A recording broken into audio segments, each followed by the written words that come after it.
मैं इंदिरा गांधी राष्ट्रीय कला केंद्र की रीजनल डायरेक्टर हूँ जम्मू कश्मीर लद्दाख के लिए। तो मैम इंदिरा गांधी राष्ट्रीय कला केंद्र इंटेंजिबल हेरिटेजेस को प्रिजर्व करने का काम करता है। हम माननीय प्रधानमंत्री जी ने जो संकल्प दिया था उसको लेकर के चल रहे हैं और हम ये प्रयास जम्मू कश्मीर में अलग अलग जगहों पर अलग अलग माध्यमों से करते रहे हैं, जिसके लिए हमें जम्मू कश्मीर सरकार कई जगहों पर डिस्ट्रिक्ट एडमिनिस्ट्रेशन सपोर्ट करता है।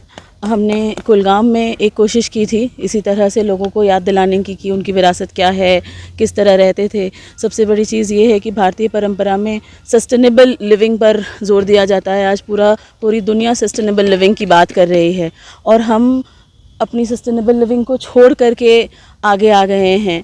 तो किस तरह से उसमें रहा जाता था, किस तरह से काम होता था, उसको दिखाने की हम अलग अलग तरीके से कोशिश करते रहे हैं। अलग अलग तरीके से प्रधानमंत्री जी के कई और अभियानों को भी हम लोग चलाने की कोशिश करते हैं। जैसे हमने बेटी बचाओ बेटी पढ़ाओ पर बच्चियों, यहाँ की बच्चियों के साथ, आर्टिस्ट के साथ कुछ क्रिएट करने की, कुछ कैलीग्राफी करने की कोशिश कर रहे हैं। 25 तारीख को उसका आयोजन जो है वो भी है।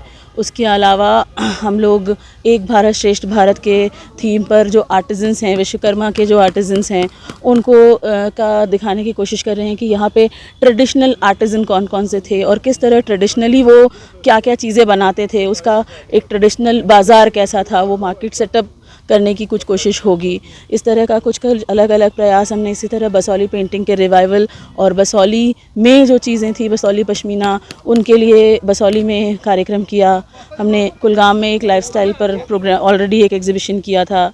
इस तरह का ये हमारा तीसरा चौथा प्रयास है जिसमें डिस्ट्रिक्ट एडमिनिस्ट्रेशन हमें हर तरह से सपोर्ट कर रहा है। उसके कारण ही ये कार्यक्रम यहाँ पर हो पा रहा है और हम लोग इसमें कई अलग अलग इवेंट्स हैं। जैसा मैंने आपको बताया कि स्टूडेंट्स के लिए ट्रेडिशनल पेंटिंग कंपटीशन है जिसकी थीम में बेटी बचाओ बेटी पढ़ाओ भी है और उसके अलावा यहाँ की इंटेंजिबल हेरिटेजेस हैं।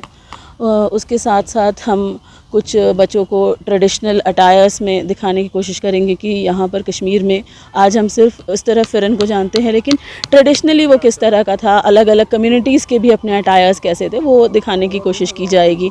उसके साथ में आप यहाँ जो ये सेटअप देख रहे हैं, ये ट्रेडिशनल घर कैसे होते थे और विंटर आने से पहले उन घरों में क्या हलचल होती थी, कैसी प्रिपरेशन होती थी, क्या तैयारियाँ वो करते थे, जिससे कि वो पूरी तरह से अपने आप को सस्टेनेबल रख भी सकें और उनके लाइफ में ज़्यादा दिक्कत भी ना आए। उस तरह की चीज़ों को दिखाने की कोशिश है। एक ट्रेडिशनल मार्केट दिखाने की कोशिश है जिसके बारे में मैंने अभी आपको पहले बताया। कुछ उसके अलावा ट्रेडिशनल गेम्स हैं, कई सारे पॉडकास्ट सेशंस हैं जिसमें हम ये डिस्कस करने की भी कोशिश करेंगे। जैसे क्रिएटिव इकोनॉमी पर सेशन है जिसमें वो देखने की कोशिश करेंगे कि यहाँ के लोगों को, यहाँ के जो व्यापारी भी हैं जो आर्ट क्राफ्ट से जुड़े हैं और जो आर्टिस्ट हैं, वो उनमें क्या अगर कोई गैप है या वो लोग किस तरह देख रहे हैं कि आज उनका बाज़ार कैसा है, अगर जो आर्ट ख़त्म हो रहा है वो क्यों ख़त्म हो रहा है और अगर उसको बाज़ार मिले तो वो किस तरह जीवित हो सकता है। देखिए, डिस्ट्रिक्ट एडमिनिस्ट्रेशन के साथ हम यहाँ पर हैं। हमारा एकेडमिक कोलैबोरेशन है, हम एकेडमिक का हम देख रहे हैं, बाकी इन्विटेशन का काम डिस्ट्रिक्ट एडमिनिस्ट्रेशन देख रहा है। आई होप उन्होंने पूरी तरह से इस पर अच्छी तरह लोगों को बुलाने की कोशिश की है और दूर दूर से लोग, क्योंकि हम लोगों ने कल से परसों से जब से ये सेटअप शुरू किया है तब से ही लोगों में कौतूहल नज़र आ रहा है। लोग आ रहे हैं, देखने की कोशिश कर रहे हैं कि क्या हो रहा है, कैसे हो रहा है।